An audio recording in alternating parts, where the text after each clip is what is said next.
Perkenalkan, nama saya Edward Gilbert Simanjuntak dengan NIM 114230118. Saya dari Prodi 4 TRPL ingin mempresentasikan hasil kuis saya eh, pada mata kuliah pengenalan rekayasa rangkap lunak. Apa itu software?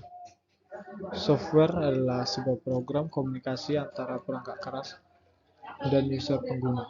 Ada 3 aspek penting dari software. Yang pertama, komputer program. Komputer program di sini adalah inti dari perangkat lunak, di mana program komputer adalah komponen instruksi yang ditulis dalam bahasa pemrograman yang digunakan oleh komputer untuk menjalankan tugas-tugas tertentu, misalnya membuka file. Nah, di balik membuka file itu ada program. Program ini mengandung algoritma atau logika yang diperlukan untuk mengontrol perangkat keras atau hardware itu sendiri.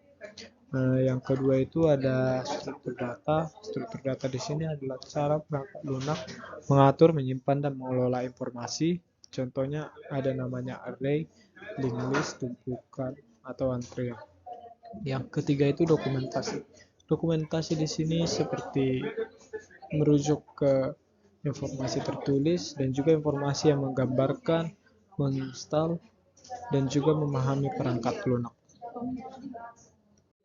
Jenis-jenis software beserta contohnya. Yang pertama itu jenisnya by domain. By domain di sini juga terbagi dari berbagai macam, yaitu yang pertama sistem software. Contohnya seperti Linux, Microsoft, dan Microsoft Office.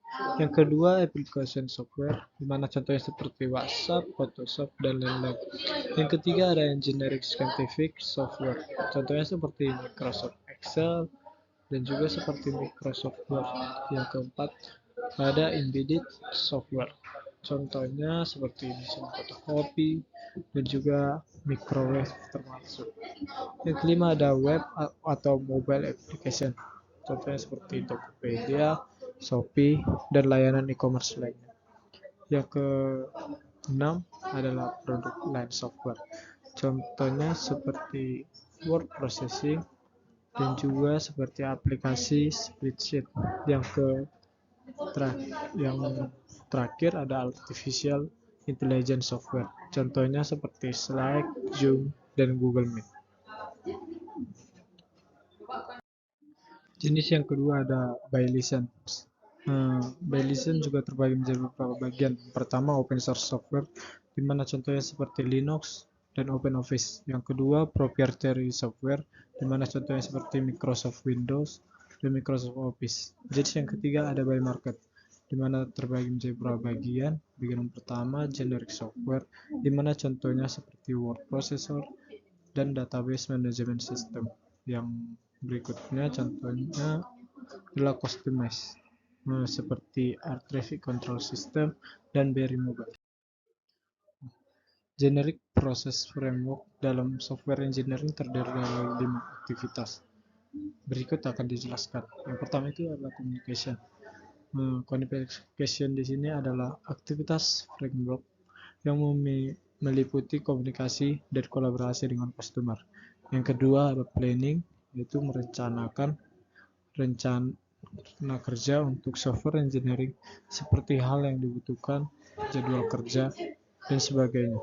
Yang ketiga ada modeling, di mana modeling ini adalah membuat model dari proyek agar developer dan customer dapat memahami software tersebut. Pada proses inilah dilakukan analisa requirement atau kebutuhan dan menghasilkan desain yang menjadi acuan developer dan customer. Yang keempat ada construction, di mana construction ini ialah melakukan coding dan juga dapat mengetesnya agar dapat mengetahui error dari software tersebut sehingga dapat diperbaiki. Yang terakhir ada deployment. Deployment di sini memberikan software yang telah dibuat kepada customer untuk dievaluasi agar customer dapat memberikan feedback. Bagian tadi modeling dapat dibagi dua, yaitu analysis of requirement. Mana yang pertama itu melakukan analisa kebutuhan untuk software yang akan dibuat. Yang Kemudian menghasilkan spesifikasi kebutuhan yang benar, fungsi, kinerja, dan antarmuka yang diperlukan. Yang kedua, desain. Proses perencanaan yang dilakukan berdasarkan hasil requirement sebelumnya. Kemudian ada pun desain yang dilakukan terkait bagaimana merencanakan struktur data, bagaimana mengimplementasikan fungsi software, bagaimana testing dilaksanakan, dan lain sebagainya. Nah, dan berikutnya, construction juga dibagi menjadi dua, yaitu coding integration dan testing. Masuk ke soal berikutnya, apa itu software process? Software process merupakan sesuatu proses yang melakukan aktivitas di saat suatu perangkat lunak ingin dibuat yang terdiri dari memulai suatu kegiatan, melakukan pengumpulan atau analisis kebutuhan, melakukan dan menguji kode yang akan dibuat, dan melakukan penyampaian dan mereview. Apa itu software process model? Disebut juga sebagai Software Development Life Cycle atau SDLC, yang merupakan representasi dari yang disederhanakan dari proses perangkat lunak. Software proses model juga memberikan gambaran mengenai langkah-langkah yang harus dilakukan dalam pengembangan perangkat lunak, serta memberikan panduan tentang bagaimana perangkat lunak harus dikembangkan. Yang berikutnya adalah perspektif software proses model. Yang pertama itu ialah waterfall model, pendekatan perangkat lunak yang sistematis dan berurutan, dimulai dengan memahami kebutuhan dari pelanggan, dan kemudian dari tahapan perencanaan, pemodelan, konstruksi, dan deployment. Cocok digunakan saat kebutuhan pelanggan sudah jelas. Umumnya digunakan untuk proyek perangkat lunak yang berskala besar dan melibatkan pengembangan di beberapa lokasi. Yang kedua, spiral model. Model yang menggabungkan pendekatan iteratif dan sifat sistematik yang ada dalam model waterfall, dan menggunakan siklus pengembangan yang berulang, dimulai dari perencanaan, analisis risiko, pengembangan prototipe, evaluasi, dan pengembangan selanjutnya.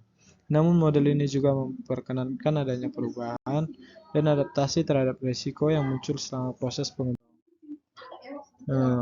Berikutnya masuk ke contoh agile model, yaitu yang pertama Scrum. Scrum merupakan kerangka kinerja pengembangan perangkat lunak yang berfokus pada kolaborasi tim dan adaptasi terhadap perubahan yang terjadi selama proses pengembangan. Dalam Scrum Backlog digunakan untuk daftar prioritas kebutuhan sistem atau fitur yang memberi nilai bagi pelanggan atau pengguna dan dapat diperbarui serta ditambahkan kapan saja sesuai dengan kebutuhan.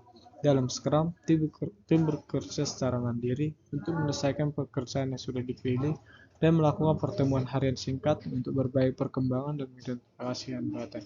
Sangat cocok digunakan dalam proyek kompleks dan berubah-ubah, di mana kebutuhan pelanggan mungkin berubah seiring waktu. Yang selanjutnya menjelaskan umbrella activity. Umbrella activity adalah konsep dalam pengembangan perangkat lunak yang mengacu pada pengelompokan atau pengaturan beberapa aktivitas terkait dalam satu kesatuan yang lebih besar. Aktivitas tersebut saling terkait dan saling mendukung untuk mencapai tujuan pengembangan perangkat lunak, membantu dalam mengorganisasi dan mengelompokkan aktivitas yang terkait dalam suatu proses pengembangan. Dengan menggabungkan aktivitas tersebut dalam satu umbrella activity, tim dapat memahami dan menjelaskan tentang aktivitas tersebut berhubungan dengan proses pengembangan. Selanjutnya adalah kebutuhan perangkat lunak. Yang pertama, kebutuhan fungsional atau disebut juga functional requirement. Kebutuhan fungsional adalah kebutuhan yang menjelaskan fungsi-fungsi atau fitur-fitur yang harus ada dalam perangkat lunak. Contohnya adalah sistem harus dapat mengizinkan pengguna untuk membuat akun baru. Yang kedua, kebutuhan non-fungsional atau non-functional requirement. Kebutuhan non-fungsional adalah kebutuhan yang berkaitan dengan aspek-aspek non-fungsional dari perangkat lunak, seperti performa, keamanan, dan usabilitas.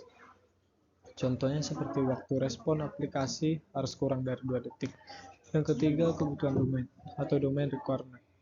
Kebutuhan domain adalah kebutuhan yang berkaitan dengan karakteristik khusus dari domain atau industri tertentu. Contohnya seperti sistem perbankan harus mematuhi regulasi keuangan yang berlaku. Yang keempat, kebutuhan pengguna atau user requirement. Kebutuhan pengguna adalah kebutuhan yang berkaitan dengan kebutuhan dan harapan pengguna terhadap perangkat lunak. Contohnya seperti antarmuka pengguna harus mudah digunakan dan intuitif. Yang kelima, kebutuhan bisnis atau bisnis requirement. Kebutuhan bisnis adalah kebutuhan yang berkaitan dengan tujuan bisnis dan nilai yang ingin dicapai melalui pengembangan perangkat lunak. Contohnya seperti aplikasi e-commerce harus dapat meningkatkan penjualan dan kepuasan pelanggan.